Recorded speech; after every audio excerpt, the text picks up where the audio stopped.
May 20th. If you will like to join us in the Pledge of Allegiance.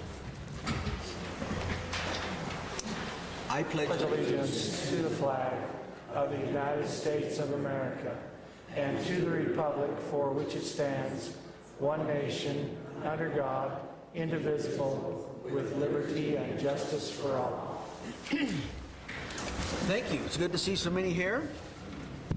We've got a full house, and that's excellent, but I do want to take a second and recognize and welcome former Mayor Joy Bell. Always good to see her smiling face and recognize her commitment to our community that's been long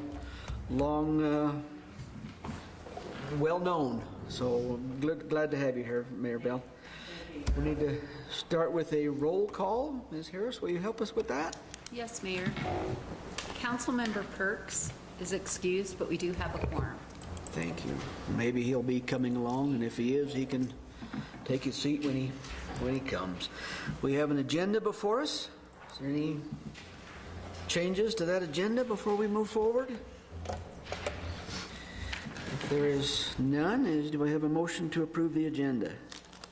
So moved, Your Honor. Mr. Schmidt with a motion. Is there a second? Mr. Sellers? Any discussion? If there's no discussion, all in favor say aye. Aye. Aye. Are there any opposed? We have an agenda. We have the City Council minutes for May 6th and the work session minutes for May 13.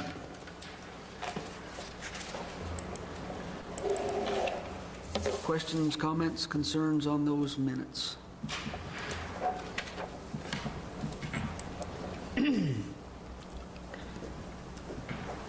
Not, we will, we'll acknowledge those as they've been prepared, and we will go on to the bills. We've got a warrant register with today's date on it.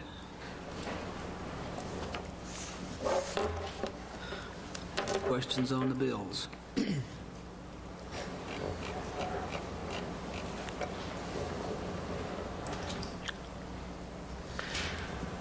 Is there a motion to approve the bills? I'll make that motion.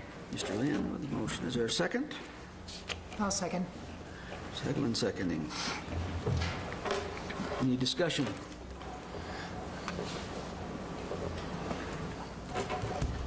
Looked like it was on the lighter side. It's kind of good to see. There's no further discussion. All in favor say aye. Aye. Aye. Are there any opposed? Take Mr. Schmidt. Sir, I'd like to remind everyone of the historic Evanston Historical Preservation open house that is, I believe, May 29th from 6 to 8 o'clock. Would like to invite everyone to attend that if they're able to. Also, I just wanted to bring up, I'm not clear on the if we've resolved the cost of the trail fees at the golf course.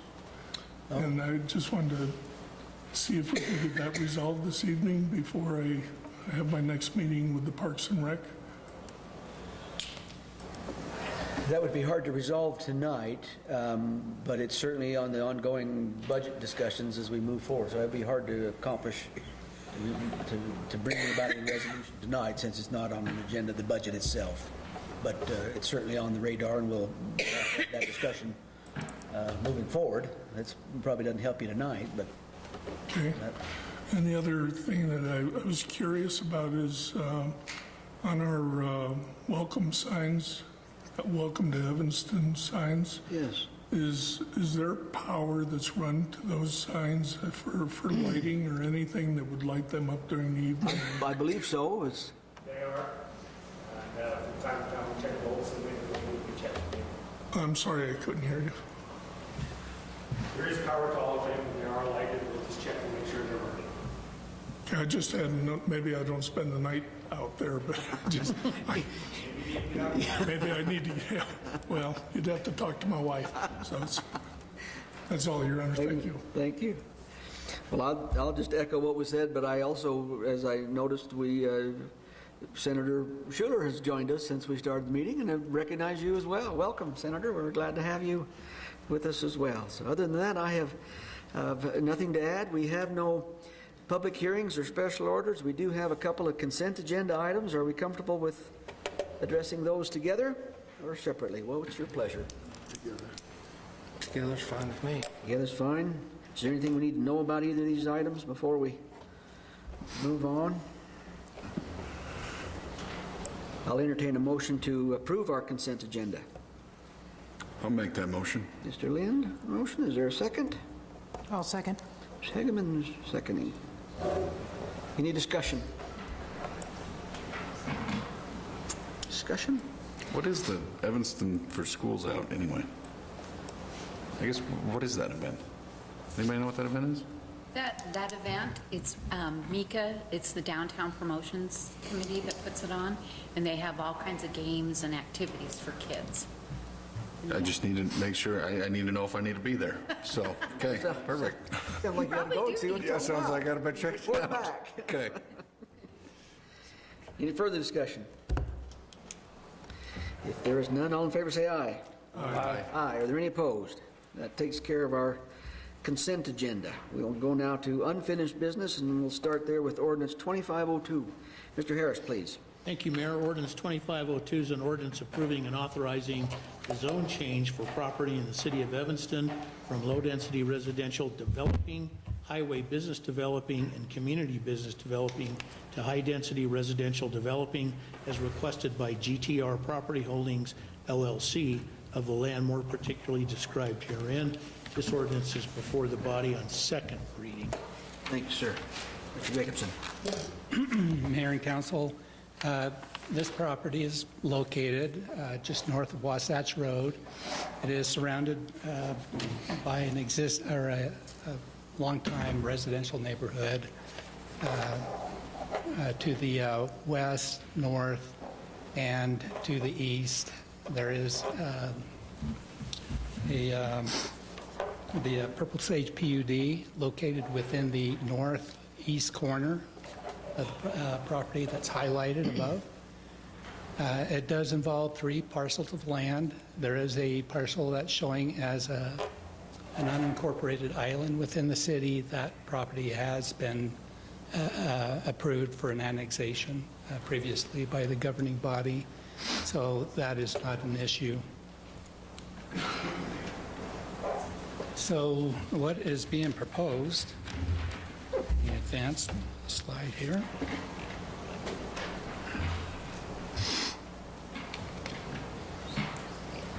What is being proposed, eventually on third reading, you'll review a resolution for an amendment to the 2010 plan. The 2010 plan currently shows this property as low-density residential, shown in yellow. The frontage off of Overthrust Road or Overthrust Drive is shown as community business, and also a portion of it as highway business. Is that Overthrust or Wasatch? It's Wasatch. Or, It's Wasatch, excuse right? me. Yeah, you're correct. Wasatch Road, not I've Wasatch been Drive. going to the wrong workplace. That's just a little bit away from there. Thank you. They're both pavement, so they're close. Yeah, we're close. They connect. So this is the current zoning map. It does reflect the land use plan of the city, showing that frontage as community business developing in the light purple, the dark purple shade as highway business developing, and again, the back portion of that property, low-density residential developing. It did go through a number of changes over the years. There have been changes in zoning as well as the land use plan. Initially, that community business developing zone that's shown on the map was shown as a low-density residential land use. That's what the plan originally anticipated, the frontage occurring as is low-density residential land use. So the developer is proposing a subdivision of that property. And let me advance to the larger image of that. Oops. Here we go. So the developer is proposing to increase the densities, still maintaining the residential use of the property. The area that's highlighted in the darker orange area is proposed to be zoned highway, or not, high-density residential developing, and the back area in the lighter shades of orange is shown to be medium-density residential developing. At the last meeting, there was a gentleman that was here, and he questioned how many dwelling units might be developed on these properties. So there are 17 lots shown in the high-density residential zoned area. Of those 17 lots, you could develop anywhere from a 2-plex up to a 6-plex. You would not be able to get the 12-plex that he has shown in his building plans unless he combined some of those lots together to get a larger lot. With the number of lots that are showing there, the number of units that he could get, dwelling units, is approximately 80. These are just rough figures that I put together. In the medium-density residential developing zone, in the lighter shades, the size of those lots would permit up to 30 dwelling units. Now, they could be anywhere from single-family to two-family attached dwellings for those lots.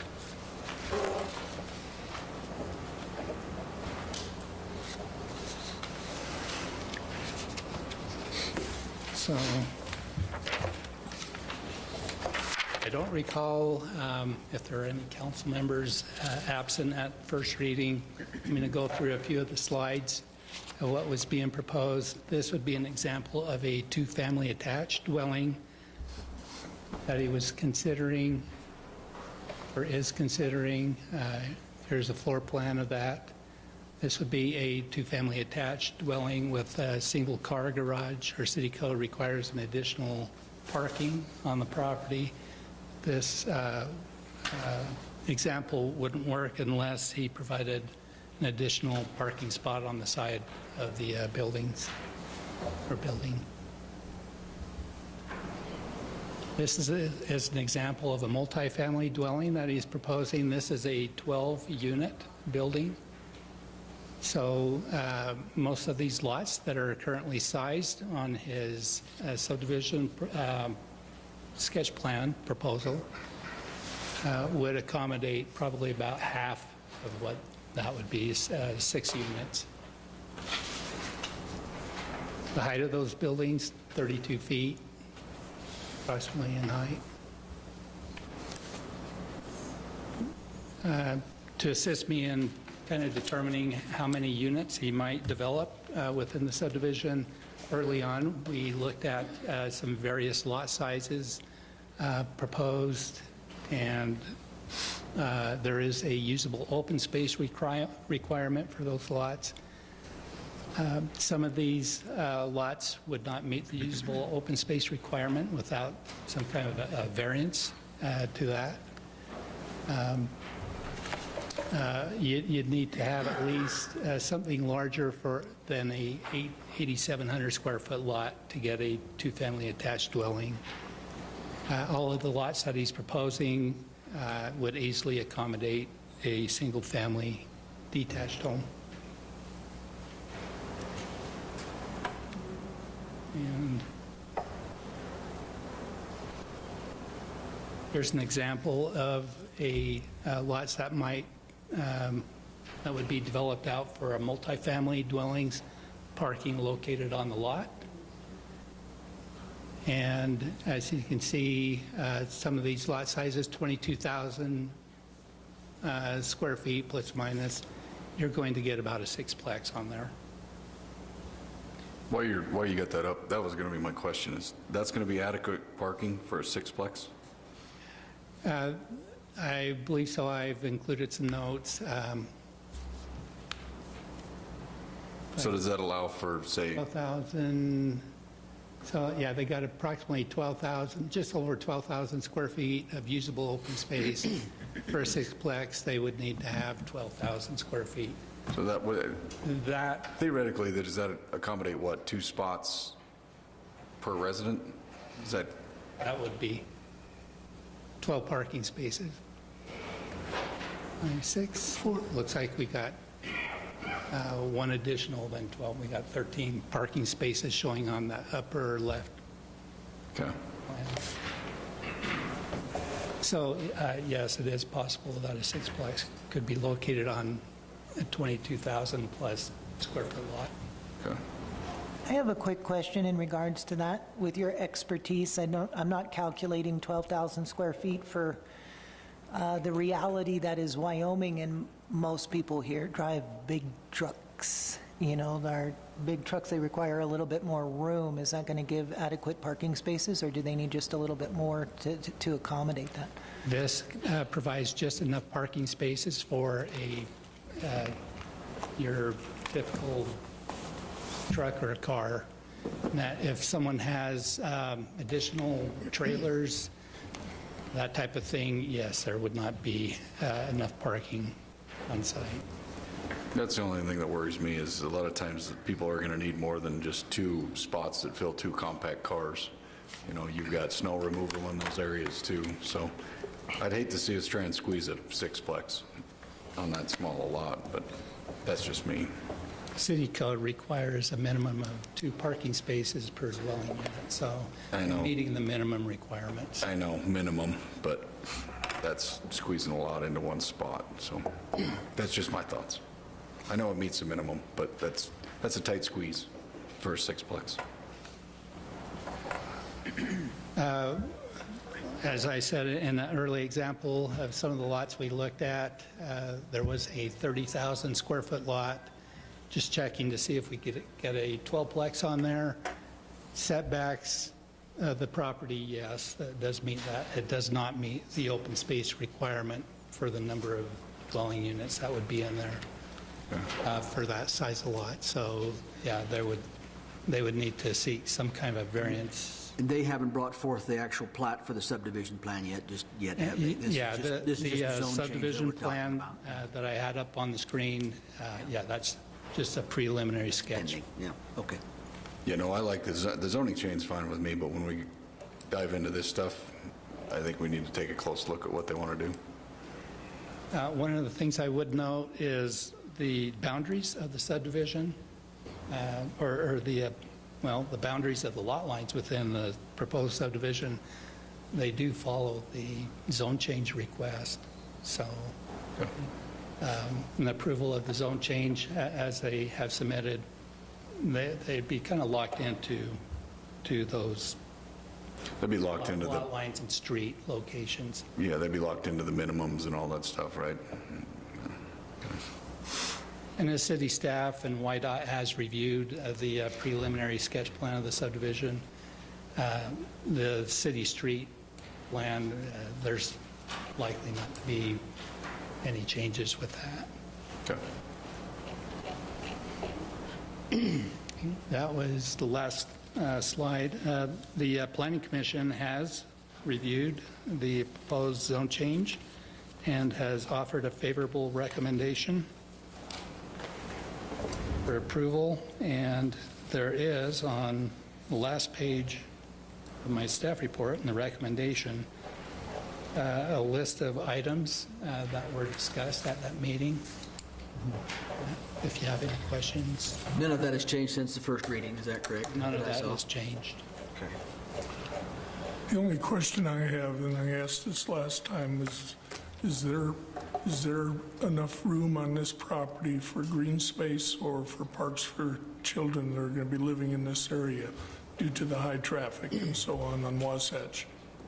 This is a major subdivision proposal when they get to that phase of it.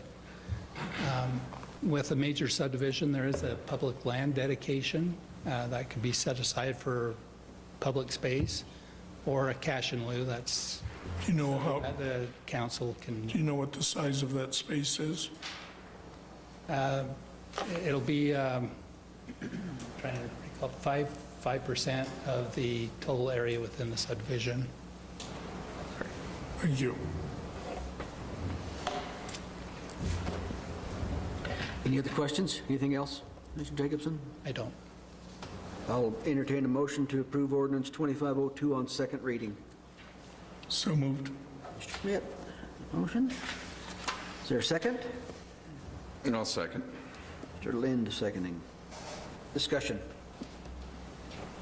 The only thing is, I'd like to have a caveat to talk with them again and bring up the issues of the parking. And it does seem a little bit, I don't want to run across the same issue, and maybe it's just something they haven't, it's not every developer that thinks like this, but, you know, we don't want our guys in there getting trapped with snow removal and trash removal like we did on Cheyenne Drive over that one thing. And I think it's worthy of a discussion. I think it looks great, and they're meeting the minimums, and that's fantastic.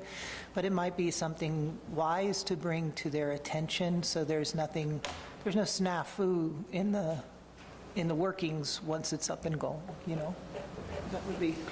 Maybe, Mr. Jacobson, could you take that information back, that concern back to the Planning and Zoning Commission and the developer and see what can be discussed, what can be, just have that discussion? That's what I'm hearing. Or honestly, just get Gordon's opinion too, and say, come, you know, hey, Gordon, what could we do as far as snow removal with that? We don't do snow removal on the parking lot. We won't It's just a remove snow in street. their parking lots. Yeah, but we don't do snow removal on Cheyenne Drive either, and it turned into a, Yeah, we do. But into it's, a parking issue, we're so. not doing their parking lots. Go ahead. Honestly, these things are things that are addressed when they actually bring the subdivision to us. Yeah. Okay. This is a zone change. Right. All of this stuff What? will be answered when we review the, With you. I get that. I'm just saying, do you get some input on that? absolutely. Perfect. That's all I want to know. I just want to know you get some input in it. Oh, yeah. Okay. We looked at all that before it's, Sweet.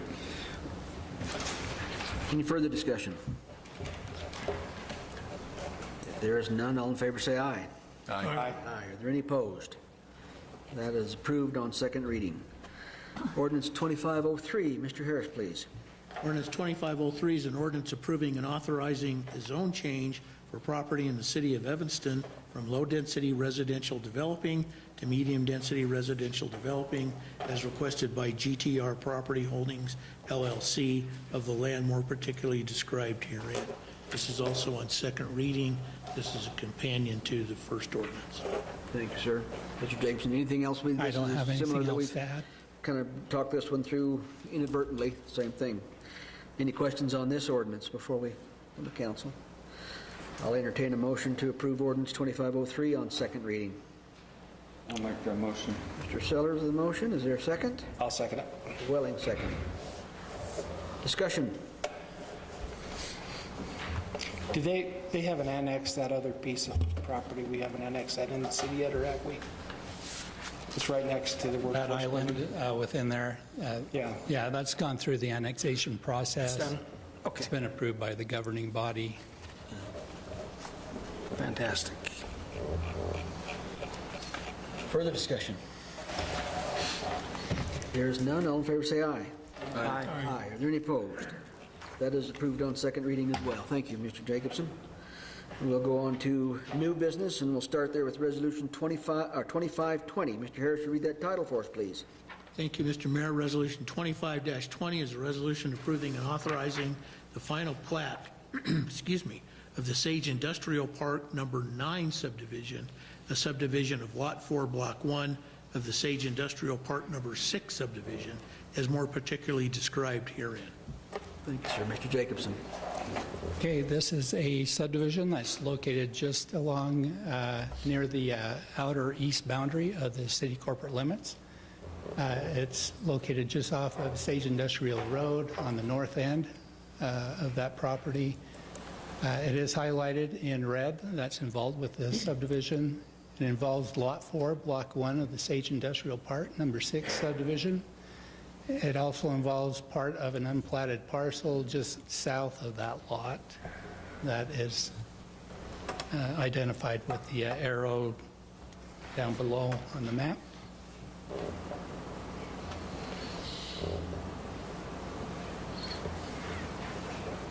So the subdivision proposes a two-lot subdivision. Lot 1 is 7.190 acres in size. Lot 2 will be 14.232 acres in size. Those lot areas are adequate for the industrial uses that are within that area. There is access off of Sage Industrial Road and a private access utility and telephone or telecommunication easement that's located on the north end of Sage Industrial Road to lots 1 and 2. There is also a 30-foot wide access and utility easement showing along the east property line of Lot 1. That is to provide access for the property owners of Lot 2, who are the subdividers of the property. That will give them access to the approximate 11 acres of unplatted land just to the south of that. One of the things they'll need to think about in the future is if they decide to sell Lot 2, they'll need to consider access from Sage Industrial Road to that access easement. That, for the time being, as they own the property, there's no issues with that. There is a 15-foot utility easement. I believe there's an overhead power line that is existing there. That utility easement, I believe, is for that power line. So, city water and sewer. We do have city water and sewer mains in the east frontage road, just to the south of Sage Industrial Road, shown on the plat. Our maintenance involvement ends with those lines in the east frontage road. Everything that's extended into this subdivision is private. The city staff has reviewed the subdivision proposal, and approval is recommended. Thank you, sir. Anything else? There is not. Thank you. Is there an introduction on this resolution? I'll introduce with a motion to pass. Mr. Lind with the motion. Is there a second? I'll second it. Mr. Schmidt seconding. Discussion. Thank you, Mr. Jacobson. Sorry for all the questions. That's okay. I will say this is also a county subdivision, just beyond the corporate limits of the city. There's a regulation that maybe some know or don't know, that if a subdivision is within a mile of the corporate limits, then it's a dual approval. This was administered through the county, and in essence, the county now just seeks a city signature on this particular subdivision, but the county also reviewed and approved this as well. If there's no further discussion, all in favor say aye. Aye.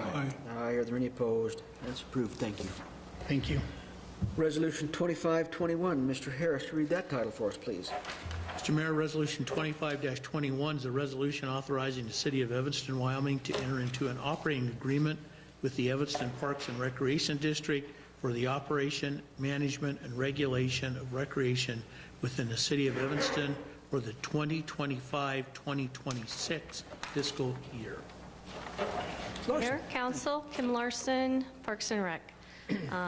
Just time to renew our annual operating agreement. In my mind, I see no reason for any change. I think the operating agreement works well, and unless you guys have any recommendations for changes. It's for the most part the exact Same I didn't see thing. any changes I changed when the I dates. looked through it. Any questions for Ms. Larson before we move forward? No, I'll discuss some things that I want. They're not with you, though, afterward. Okay. Is there introduction on this resolution? I'll introduce with the motion to pass. Mr. Sellers with the motion. Is there a second? I'll second it. Mr. Welling seconding. Discussion. Thanks for you and your crew doing a good job. Thank you. Thanks. This was originally signed by Mr. Harris. Yeah. 24. Yeah. I Noticed that you were the original signer of I this. noticed you there. Has anything changed since you signed it? It's pretty well the same I operating think agreement. there have been since 1980 something. I think we have added, a few years back, I think we added some I don't know, buildings, but I think we added a few parks to and I think we included some of the more recent city amenities, I think that took maintenance. So there has been a few additions to the maintenance part of it. The operations, I don't think that's ever really changed all that much, but there's... Just adding And more that to Ken's list is workload. at the Exactly, end yeah. in the exhibits, and if you want to know, those are listed at the end of the agreement, so, Yeah. our responsibilities, if you're ever curious. And that's the only change that I can think of in the last several years. I think we took the buses off last year because we no longer. Oh, that's right. That buses, yeah. sounds right. Yeah, This is a pretty heavy list. Yeah, it is a heavy list. You do a good Sometimes job. I need to be reminded of everything we You take do a good care job, Ms. Larson. That's Thank a long list. It's a lot of grass. of. A lot. So what I'm going to say here has nothing to do with the amazing job you and your team do. I mean, I appreciate that. wow, you are just one amazing person. So Thank you. I was looking through the lease, and it was, it makes a lot of sense from what you guys were saying. It seems a little bit old, and so I tried to succinctly just bring up some questions that might be modernized a bit, if that's a great way to put it. I don't know. The Section 2B, the open-ended city subsidy obligation. So the city agrees to provide an additional funds in the recreation district's tax revenue if it's insufficient to meet operating costs. And so I was, there's no defined cap, there's no control mechanism or required for council review. That could create an open-ended fiscal obligation that may strain city resources. And I think a lot of this is just because it's old. The party in employee benefits, the city agrees to consider funding employee benefits increases and recreation district staff whenever the city modifies its own benefit structure.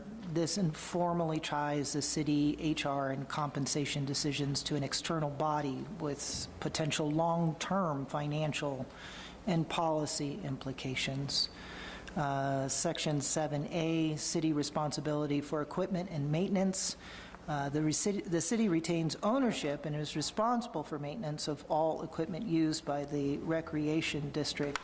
Even for service like cemetery maintenance, the board is paid to perform. There could be duplicate costs and blurred accountability between service provider and funder. Section 8A, the golf course operations funding based on broad labor costs. The city reimburses the board for golf course operations based on actual time of labor, employee leave, benefits, and training. The concern there is vague language opens the door to billing variabilities or overstatement without strict documentation standards. Informal equipment trade in process. The board may trade in city-owned equipment with notification but no required formal valuation or approval process. Potential loss or underutilized of city-owned assets with transport disposal procedures. Section 13, limited scope for board-initiated capital projects. The board agrees to coordinate with the city for capital improvements only when funded through the city budget. And the concern there is limits flexibility for grant-funded or independently finance capital initiatives by the board. Now, you do a great job, and all I'm pointing out here is I think there's some really old language that's been kind of passed through the years, and that we might not always have a you. And so for sitting up here to protect the taxpayers' dollars, there's a lot of open-ended things that, does it run perfectly with you? Yes. But, you may want to do something else later, and we might have somebody else, and so that kind of old language doesn't necessarily protect the taxpayers. I appreciate that. I think a lot of the concerns that you have would be addressed through budget constraints, and so all of that would have to be, again, approved by this body through budgetary means and that process. And so I think there's a saving there. As far as the equipment goes, any transfer of equipment would again have to approve by this body since it's owned by the city. So, but your concerns are noted, and I suspect that this is maybe something we could have at a future discussion when the upcoming, down the road when we do this again in a year or so. But your concerns are noted. Yeah, didn't you say that it was written in the 80s or something like that? Originally, yes, and it's been had some changes in there. I mean, the bulk of the document has not changed all that much, but there's been some additions and some deletions, some changes. But for the most part, it's. But time, we can have that discussion down the road and revisit it and see if it's time to make some changes. I don't know that it will end up changing all that much, just because it seems to be working. But any further discussion?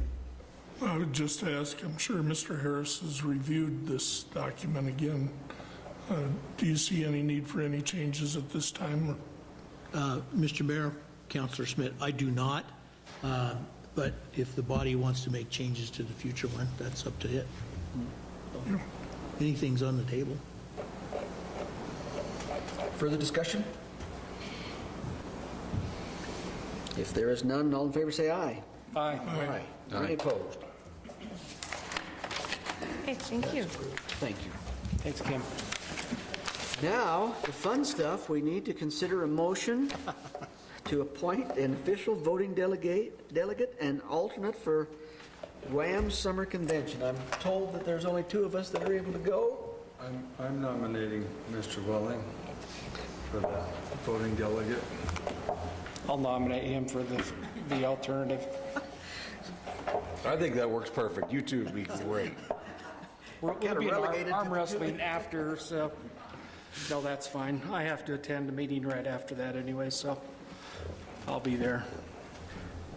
So I guess I don't know how to do this. We've got a motion to nominate David Welling as our voting delegate and Mike Sellers as the alternate. That's what I heard from 2 different people. But can we move forward with that? Is there a second to second all of that? I'll second that. Yeah. So will I, if somebody needs to.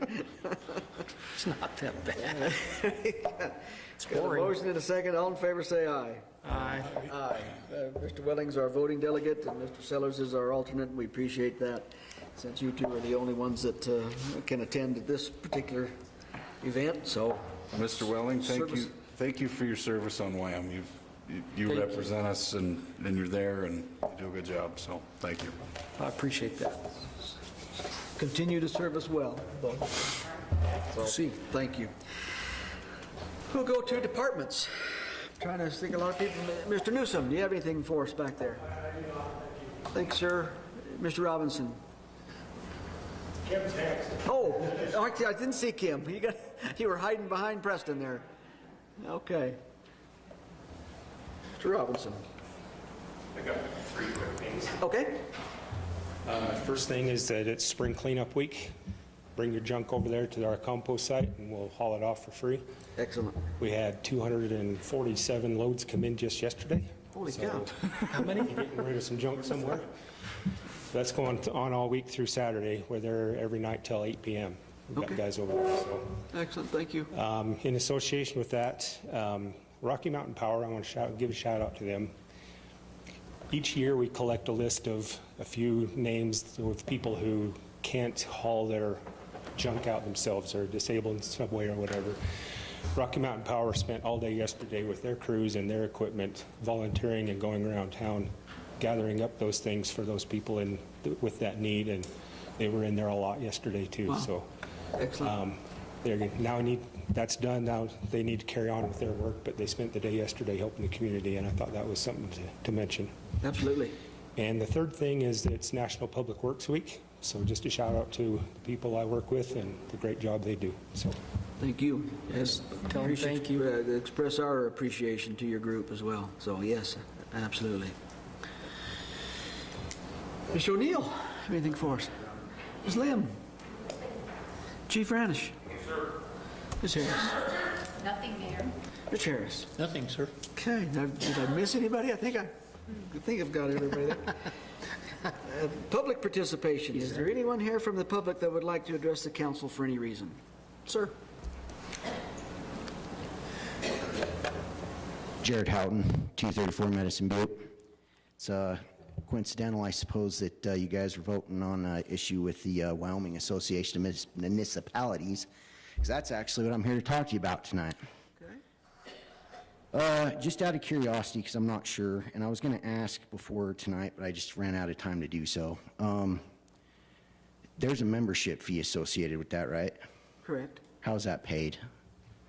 Through city funds. It is paid through city funds, okay. So I don't know if y'all had the opportunity to see the Corporations Committee, the Joint Corporations Committee, speak on that a couple weeks ago. A lot of good stuff came up and the things that these associations do as far as training, and even there's some associations I'd question good training, because I also understand that there was some misguidance given to this body not too long ago on a specific issue. Won't beat a dead horse on that one. But the reason why I'm bringing it up, and a big issue that I have with associations like this, I'm not against collaborations with other cities throughout the state. I'm not against benefits if they exist, right? And I'm not against you guys belonging to associations. My issue is these associations lobby. That's my problem. So, and I'll give the Wyoming Association of Municipality credit. They actually put the legislation that they oppose or support or whatever the case may be on their website. They're probably the only one that's done that so far that I've looked into. However, some of the legislation that they support and oppose, I agree with it, and I find it highly inappropriate that public money would go to support that. And I'll even give you an example of one that I have a big issue with. They opposed House Bill 133, Sanctuary Cities, Counties, States, and Prohibition, which would make it illegal for any city or government entity within the state to declare sanctuary state and not work with federal authorities to do what they got to do there. So I understand that there are people that are strongly against anybody participating in associations. I'm not if they lobby and you want to pay for it. I'm not if they're not lobbying, they're providing that collaboration benefit, they're providing good training, not how do we skirt federal and state laws to get what we want. I'm not accusing anybody here of doing that. I just want to make that very clear, right? I'm not against that. It's just, you know, these associations, when they lobby the legislator, they do it on, and once again, not saying that you guys, or I'm not speaking negatively on your opinion on it, whatever the case may be. It seems to me that they represent your best interest, not my best interest, right? And I'll openly admit that I'm speaking for myself and nobody else within the city or the county. Everybody's got their own opinions. So that being said, I also don't vote based off of whether or not somebody 100%, or they vote based off of 100% how I think they should vote. Once again, one person in a city of 12,000, right? However, this is absolutely one of those issues that I feel very strongly about. Public money going to groups that lobby. So I just want to make that known, put that out there so that that's understood. Do you guys have any questions for me? I do not. Thank you, sir. Thank you. Anybody Appreciate y'all. I think that's a great observation. Thank you. Anyone else? Please come on forward. I see you brought backup. Good evening, Mayor and City Council members. Thank you for the opportunity to be here. I'm here today, as you know, I'm the Executive Director for UN Senior Citizens Incorporated, and I'm here today to advocate for our senior population. I really want to thank you all for giving me the opportunity in the past to present a request to you to support our seniors at a work session. And I just want you to know that one of the vital services that we provide on a daily basis is we provide nutritious meals for seniors. And it costs the center quite a bit of money. Last year, we spent over $428,000 to provide those nutritious meals. Every meal is approved by a dietitian. We pay the cost for the dietitian as well. That's over $35,000 per month, and yet it is such a worthy cause. It promotes the health and safety of our seniors, and I know that in the past we used to have a wonderful partnership with the city, and we are here requesting that we can have that partnership again, hoping that you are considering our request. I know that it's a big ask, but again, I can't think of a more worthy cause. Our seniors have paved the way for us to be where we are today in this community, and I think they deserve our support. And we not only want to serve the same number of individuals in the face of cuts like you guys are facing as well, we want to serve more.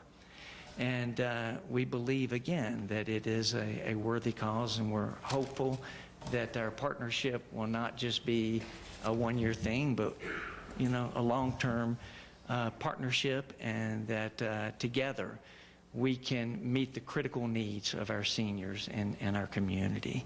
And I'll stand for any questions that you have, and thank you for the opportunity, again, to present. Thank you for the consideration to support us in meeting what I believe is a critical need in our community.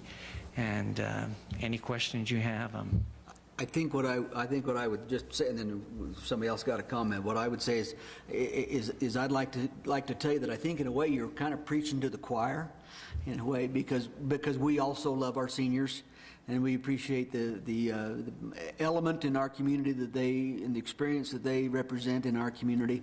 I can tell you that this exact request and effort has been discussed and will continue to be discussed in our budget talks. We are going through that process right now.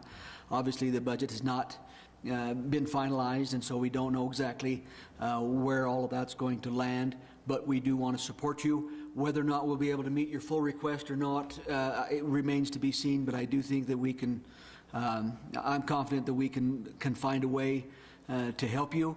And I would just simply say, and I've said before, I appreciate the efforts that have been made to restore the reputation of the Senior Citizen Center in the community, and I applaud you greatly for that. And I can tell you that we are continuing to talk about it in our budget discussions, and we'll hopefully see where we can continue to have that partnership, or restore that partnership. Maybe that's the better way to say it. So I appreciate what you're saying, and we are hearing you. I hear you. thank you very much. I really appreciate it. Anybody else have any? Yes, sir. I also appreciate your time and the seniors, and for the time that they spend. And we are discussing it, and we do support the efforts to assist you in furthering our agreements and furthering helping the citizens. So thank you for what you do. Thank you very much, and I want you to know we could not do it alone. We can't do it without our community. We can't do it without partnerships with entities like you.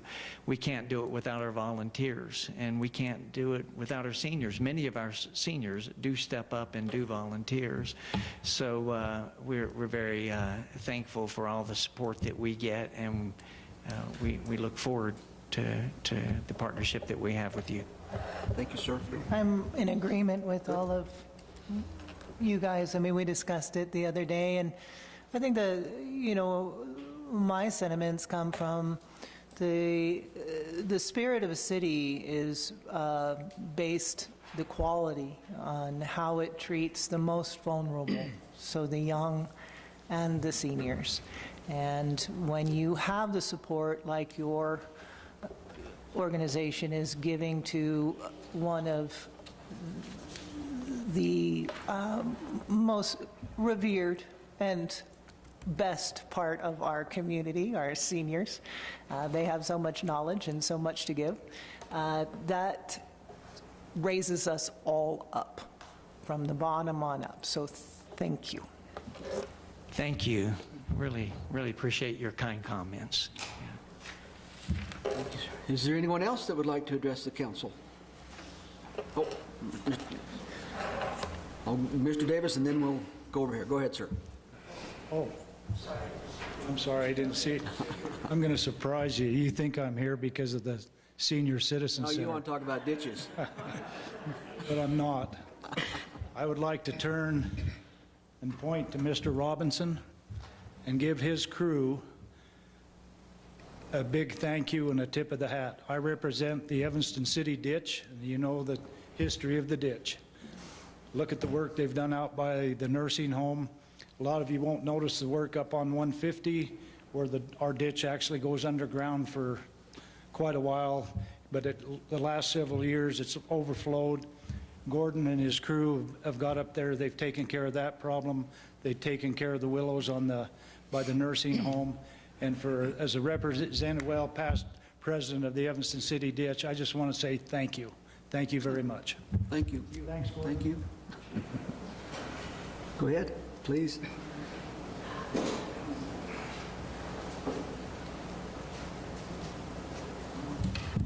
Good evening, council members and young lady. Nice to see a woman up there. I'm a retired principal. I moved here 19 years ago. I'm Harriet Beck. I live at 217 Elliott Drive. I helped charter Seroptimus International of Evanston 13 years ago, and I'm currently governor of our Peaks to Plains region of Seroptimus International of the Americas, with 9 states from Idaho to Minnesota. So I'm a very active person. I never thought I would have to look at the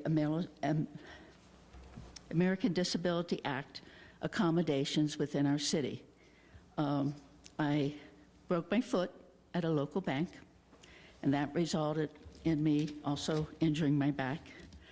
And I spoke earlier today to our county commissioners about their ADA access, which is not widely publicized or known. There is actually a door in the back of the county building that is ADA accessible. I did not know that.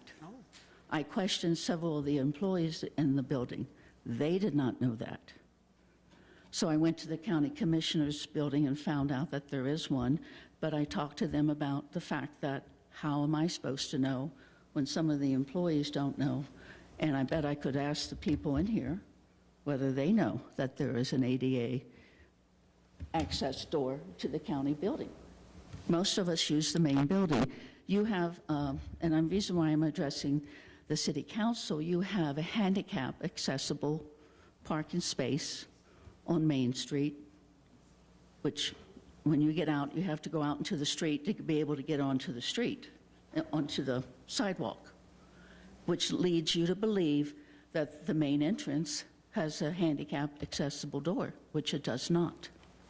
And in talking to one of the commissioners, I said maybe that we should have a sign on that sign that says handicap accessible. It may be a parking space to perhaps allow some people to cross the street and go to other businesses, but it is not a good place for those entering the county building. And maybe we need to put a sign there saying that there is one in the library parking lot for individuals that have that need to get into the building and struggling with a walker or struggling with a knee scooter to get in and out of the building. So I'm asking the city council take a look at that, work with the commissioners to provide that, and also place another handicap accessible parking space on, and I don't know the name of the other street, on the next street over, because there is a sidewalk. If we have a parking space there for handicap, there is a sidewalk where someone could walk there and get into the south side of the building, which is available easy accessible. So I'm working with the county commissioners, so I'm asking the city to take a look at that too. We will look into that. Okay? And like I said, I never thought I'd be in that position, but I am. Well. And it can happen to any of us, and it's been a very difficult process. And it takes a lot of energy to use a walker to get around. And I've been taking more naps than I normally do in the afternoon. So thank you for listening to my concern, and to all of our senior citizens. I hope that makes you aware of an easier access to the county building. But I'll also be looking at other places. In fact, the one and only quilt shop we have in town is not easily accessible, and I talked to the owner. He says, yeah, I would like the city to put in a handicap accessible parking space there to make it easier, because there's not one really easily accessible to be able to get into that shop. And with it being the only one in town, and people coming in from out of town, we need to make it easily accessible, because that's going to bring revenue to our city. Okay? Thank you. Thank you. Thank you for listening to me. And Any sorry questions? that happened to you. Yes, so am I. And Very much so. It Thank means you. a lot that you bring those to my attention and our attention, because, oftentimes things are done by ordinance. Yes. And until you experience them, you might not have the nuances to understand the effectiveness of, or it was designed by a man. We don't know either one of the two, More than likely, no, we won't go there, will we? No, but. So thank you. And I would ask the city council members, as you go about your duties, to start looking at places where, if you were in a wheelchair or in a scooter or any apparatus that makes it difficult for you to get in and out, start looking. Because I was totally unaware, and I asked God, why are you doing this to me? I'm a busy person. I don't need this. And he told me he wants me to be an advocate for those with disabilities and our senior citizens who may be temporarily out of commission. And we thank you. Thank you. Thank you. Get well soon. Anyone else would like to address the council? Mayor Bell. Please. Mayor, members of the council, I'm Joy Bell, 128 Center Street here in Evanston. And as a good number of you know, I've sat on the other side of this podium at times in my life. And quite frankly, it's kind of interesting because I'm here with the old people tonight, of which I've become one. And anyway, they see me once in a while up at the center.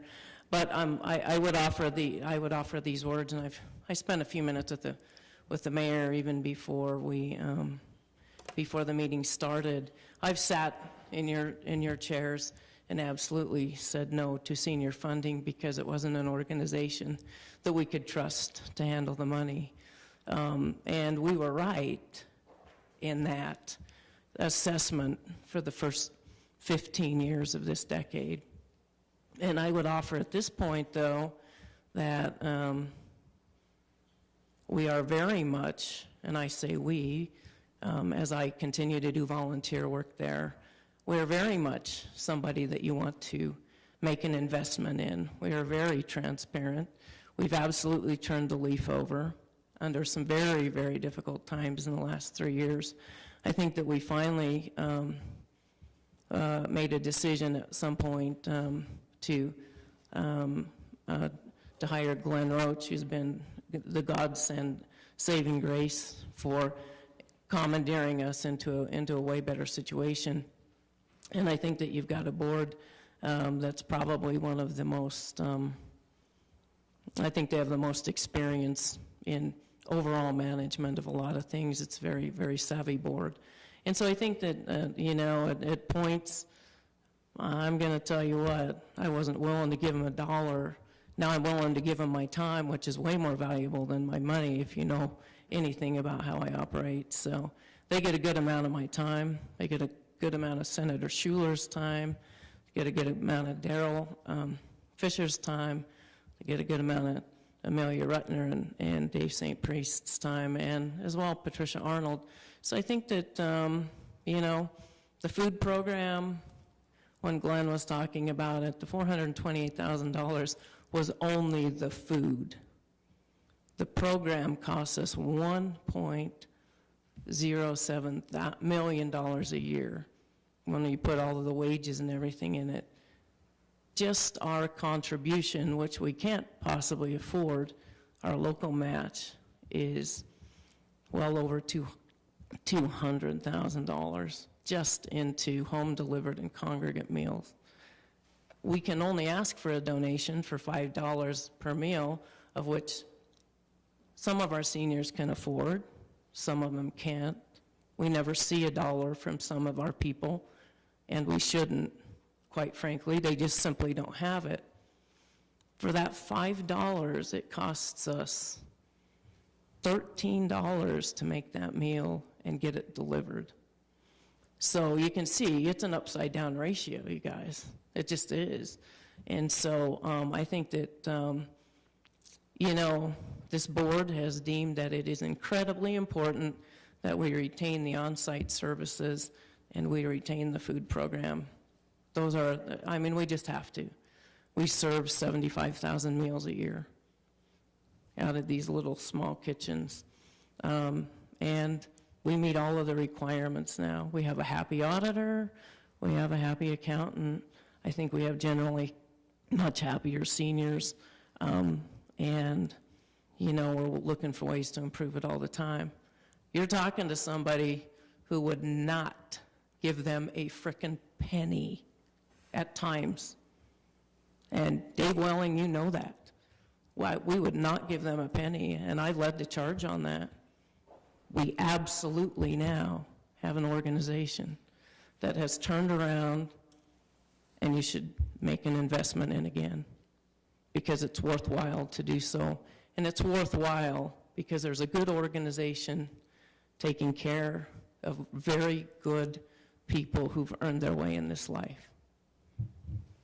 Thank you. Thank you, Joy. Thank you. Anyone else who would like to? I am so grateful that I can come here and talk to each one of you about the senior center. I'm grateful that there is a place for the older people in our community to come together and associate and eat a meal together and share our ideas and our talents and the gifts that we have that we can share with the community. If it wasn't for the senior citizens, us older people, this community wouldn't be together as it is. And I moved to this town 4 years ago. I came from California, and I'm amazed at the beauty of the town and the care the people have for each other, no matter how old they are or how young they are. One of the first experiences I had when I came here is that a young man in high school opened a door for me. I was flabbergasted. This community teaches manners and goodness. And you can walk in town and not feel like you got to look behind your back and think somebody's going to get you. In California, you have that feeling a lot. And I lived there all my life and come up here because I had nowhere else to go because I lost everything in a fire. And this community has supported me, and especially the senior center. I never went to a senior center until I come up here, and the people there love me, and I love them, and they know it. I share my feelings. I'm not afraid to speak up and be myself. And I want you to know, I'm always available for somebody to talk to that need a hug or just a listening ear. And I'm grateful for Glenn inviting us to come here tonight to share this experience. I've never been to a meeting like this. This is a total new experience for me. I go one day at a time, and I think, well, what's going to happen today? I look forward to each day.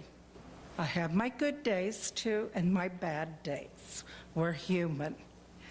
So if you're thinking about the human needs and the senior citizens, there are a lot of senior citizens that need the center because that's their place that they socialize. That is the place that they get their only meal of a day.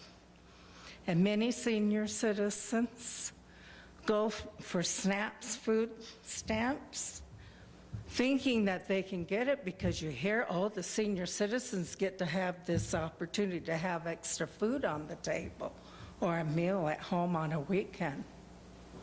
And let me tell you, I tried that, and I was denied. I was denied food stamps because I was $5 over what the limit is. And for several days, I was really, really crying and very depressed because I would have to scrounge around or just go without. And the senior citizen has saved us because the grocery stores here in this town donate food to the senior citizens place.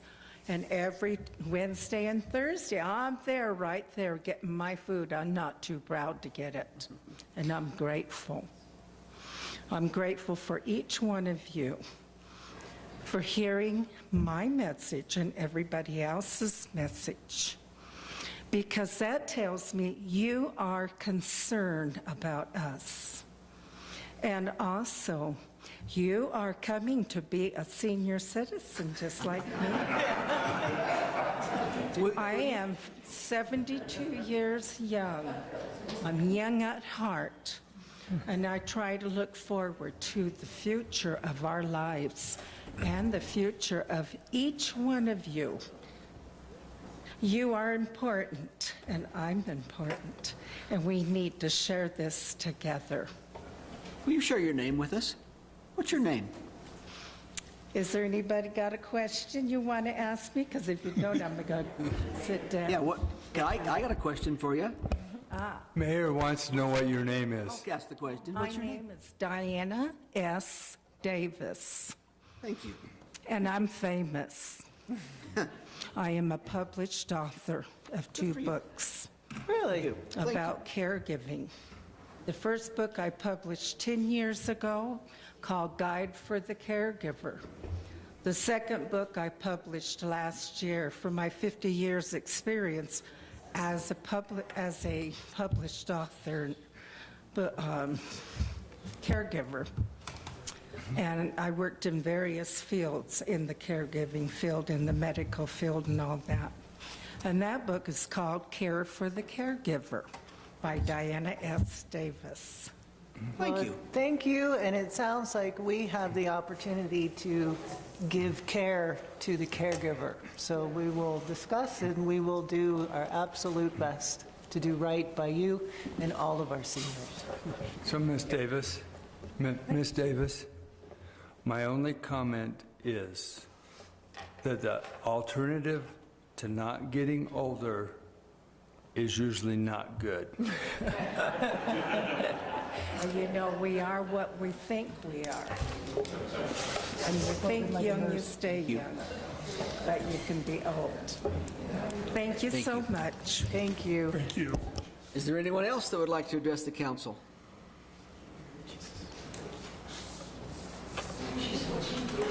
Good evening, Councilman, woman. My name is Cindy Crawford.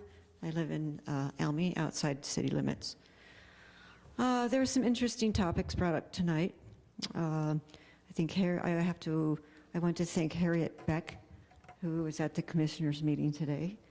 And yes, she brings up a point that reminds me of Doug Matthews with the disability accesses around town. And I think someone needs to pick up that ball. I don't know if there's anyone on this body or in this audience who knows who would be doing that survey, perhaps around town for public access buildings. Also, I'm a little bit disturbed to keep hearing this contempt or contention with our our council members here tonight. I don't know all of that, all those issues, but I hoped it would be resolved soon. I know, having lived here for 31 years, this is a wonderful city, and this county has more resources than many other in this state. We are so privileged to be here. And having worked at, well, you know, I'm a retired RN, having worked at Evanston Regional Hospital, public health, home health, and hospice. So I'm well schooled, let's say, in these matters, having been a director at the senior center. And, you know, we had the good, bad, and the ugly everybody's there. You know, with administration in the past, that's something we don't want to discuss today. But I worked hard for many, many years there, trying to do my utmost best for these elderly citizens. And I understand their needs, and I hope that the city will help contribute as much they can within the means of their budgets. So let's consider our elderly community members. And that's all I have to say tonight. Thank you. Thank you. Did you have?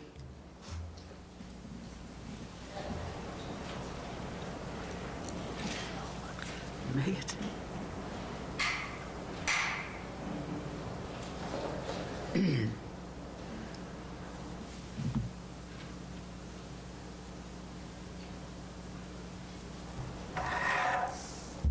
My name is Laura Hughes, and I was born and raised here, and very proud to say that I'm a senior citizen. I enjoy the going up there. So a lady said, "Why do you come so much?" I said, "Because there's all these people, all your friends, a lot of them love you, and they all care." I would just like to invite you to come and join us. We have had a parade, float in the parade for homecoming, and we're hoping this year we can improve on that. That's a lot of fun for us to do. But first of all, I want to pay tribute to Glenn and Mike Davis and the board. For when they come up there, we needed a house cleaning, and we needed it bad. And it's happened. Times have changed around. People are happy. Not everybody's nitpicking each other and you don't work there. It's very enjoyable to go up there and spend the day. I go up at least 3 afternoons a week. I want you to know that it is a good place and we need help. And if you can help us, we would greatly appreciate it because, yeah, like she said, you know, I don't know very many of you. If you're knocking on the door to senior citizenship, but it isn't bad if you don't let it be bad. Let me promise you that. And one of the things I asked when Mike Davis was put in, I said, "Is there any possibility of an electronic door?" Well, there's an electronic door on the building. And it's amazing how many people that go there have canes or walkers or just have a hard time. They care about us. They're personally involved with us. They care what's happening with us. And I just want to pay tribute to them and say thank you. Thank you. Thank you. Anyone else?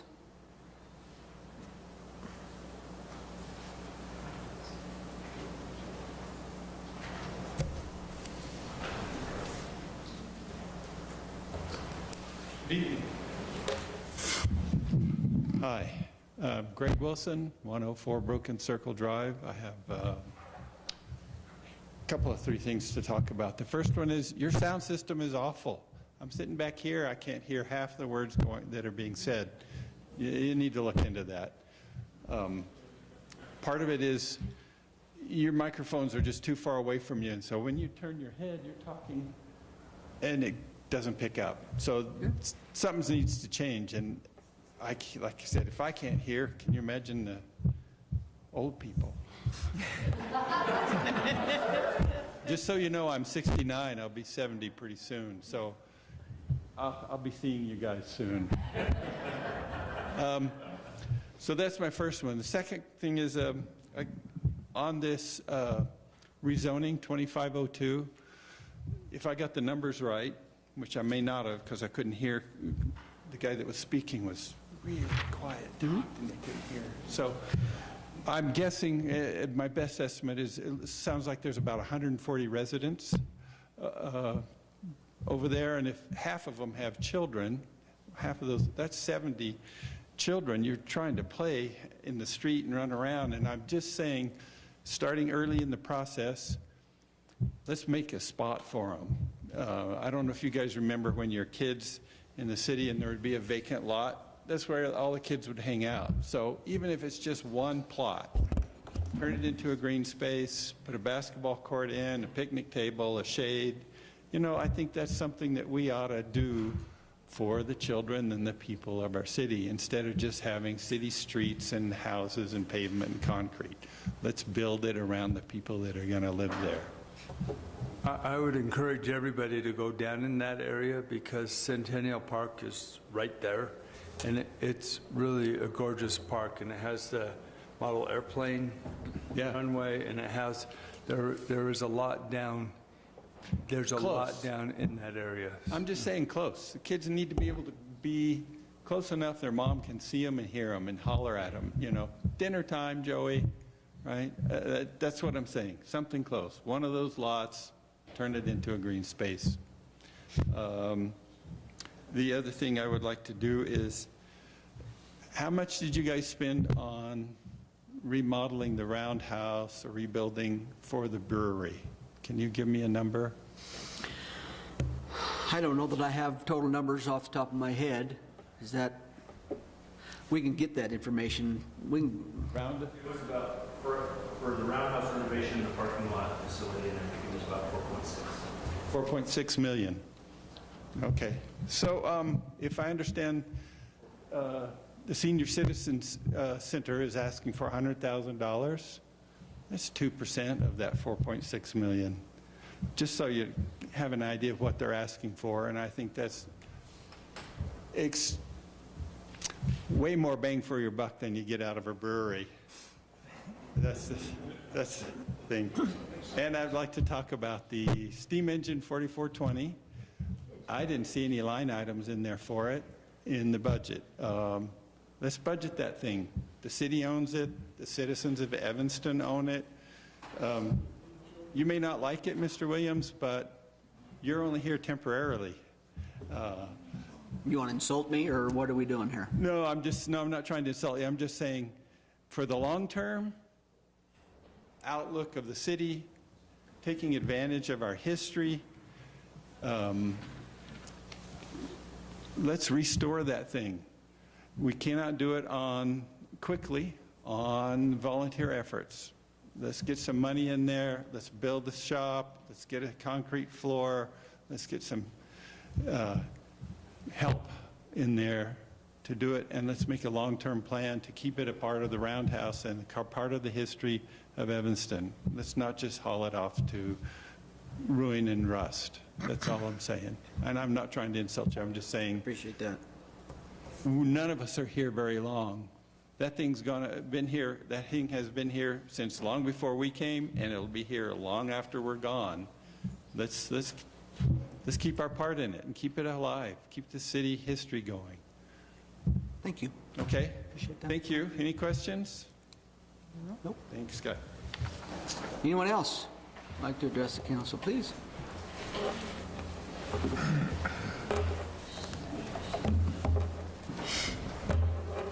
Hello, I'm Teresa Stemley, 616 Lucille Circle. And I wasn't planning to speak tonight, but when he talked about parks, I just wanted to give a little background, because 18 years ago, my daughter's senior project was to try to get a city park in our neighborhood. And this is over in the Yellow Creek area down by where they just took out those willows, only it's on the west side of the road. And she got a big petition from the neighborhood. When we moved there, everybody said, oh, when we get to a certain occupancy, we're supposed to get a city park. Well, new houses started going in, and we've got a whole new generation of kids and no city park. And we were told at that time, sorry, there's nothing in the budget for another city park. And we consulted Mr. Paxton, and he said there was an area over by the high school that was supposed to be designated for a park. Well, that is a long way from our neighborhood, and I think we still need a city park over there. But I would just like to reiterate what Mr. Wilson said about city parks and how important they are to neighborhoods. So if it's ever possible, we'd still like a park in that neighborhood, but I'm sure none of you were here 18 years ago on the board, but anyway. Okay, thank you. You know about it now. Okay, thank you. Thank you. Anyone else like to address the council?